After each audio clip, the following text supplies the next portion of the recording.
Significa, Elisa, seria um avanço significativo em relação ao que se tem hoje. Lembrando, o Banco Central já tem autonomia, isso foi uma decisão tomada lá atrás já há alguns anos, 2019, se eu não me engano, posso estar errado? Pois é, acho que não, primeiro ano de gestão de Jair Bolsonaro, né, 2019. 2019 valendo para 2020, né? Então a gente tem um cenário de autonomia do Banco Central já existente, mas é uma autonomia operacional, que a gente chama.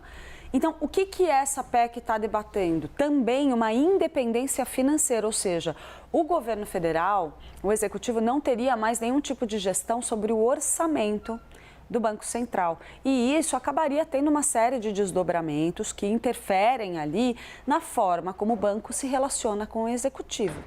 Então, hoje, a gente tem uma resistência bastante intensa dentro do Palácio do Planalto ao avanço dessa proposta, tá? Oficialmente, os líderes governistas dizem que não, olha, a gente não tem problema nenhum com isso, tá tudo certo, a gente é a favor da independência financeira até, mas só não nos moldes que estão sendo propostos nessa proposta de emenda à Constituição. Por que essa proposta, mesmo que ela avance na Comissão de Constituição e Justiça, ela tem poucas chances de andar depressa, Elisa, porque ela é mais complexa ainda do que isso. Não está se discutindo ali só uma independência financeira do Banco Central. Tem uma revisão, uma proposta de rever todo o modelo operacional do Banco Central. Isso passaria, só para citar um exemplo, até mesmo por uma mudança no regime de contratação dos servidores. Porque você tem concursados, gente que está lá há 10, 20 anos. Hoje é uma estrutura que funciona dentro do serviço público, com os benefícios do serviço público. Tem uma discussão ali sobre... Isso é só um exemplo, tá? São muitos outros elementos dessa PEC. Tem, por exemplo, uma discussão sobre como seriam contratados os funcionários, eles seriam transferidos, migrados para um regime CLT, né?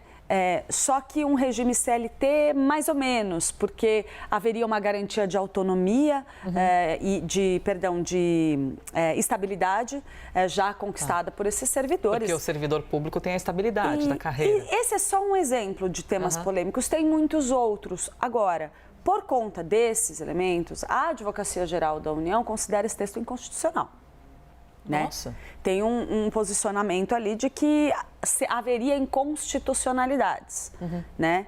Tem outros que dizem que não. No Congresso Nacional tem uma adesão bastante significativa. O relator do texto, inclusive, tem dito que tem bastante voto na comissão para fazer esse texto andar. Mas mesmo que avance na CCJ, não é um processo fácil. Lembrando, a gente está falando de uma proposta de emenda à Constituição, ela tem que passar em 2 turnos nas 2 casas, tem que ter uma maioria muito mais folgada para ser aprovada. Então, é uma discussão polêmica, que mexe bastante com os interesses do governo. E a gente não pode esquecer, mexe com essa briguinha de fundo que a gente vê aqui no Brasil entre governo federal e Banco Central em cima da taxa de juros. Vem tudo ali, né? Contaminadinho por essa briga.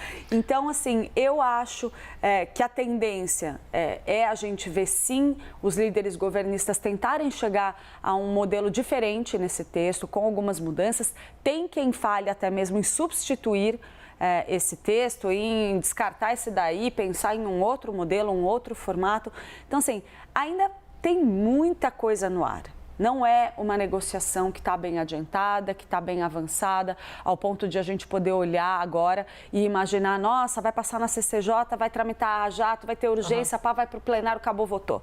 Não é um texto que, pelo menos hoje, apresenta as características que seriam necessárias para uma tramitação rápida. Pois é, são centenas, milhares de servidores públicos, né? Vamos ver também o que eles pensam a respeito disso, se eles concordam com as mudanças, né? São pessoas que estão lá há 10, 20, 30 anos trabalhando como servidor público. Eu te induzi sem querer, querendo ao erro, porque eu falei que foi em 2019.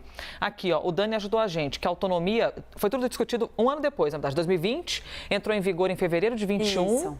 Foi aprovada em novembro de 2020, então. Isso, a minha memória, eu lembro que eu estava em Brasília na época, e eu fui em 2019, então eu faço a associação pelo meu calendário. É muito aqui, bom, né? A gente associa... Onde é que eu falei? Eu estava em Brasília, eu falei, a gente já falava sobre isso, mas a aprovação foi muito só grande, veio depois, a discussão foi mais longa, então é isso aí. Para exemplificar o quanto isso demora. Ó, 2019, uma baita discussão, só em 2020 que foram votar e aprovar para entrar em vigor em 2021. Os relatos que eu tenho, Elisa, o presidente Lula, por exemplo, é muito contra uma independência financeira do Banco Central. Na verdade, ele não queria nem autonomia. Né? Nem autonomia operacional. Porque a gente tem aí esse cenário que, de fato, dificulta um pouco o trabalho do presidente da República em tentar conseguir casar o posicionamento do Banco Central com a sua política econômica.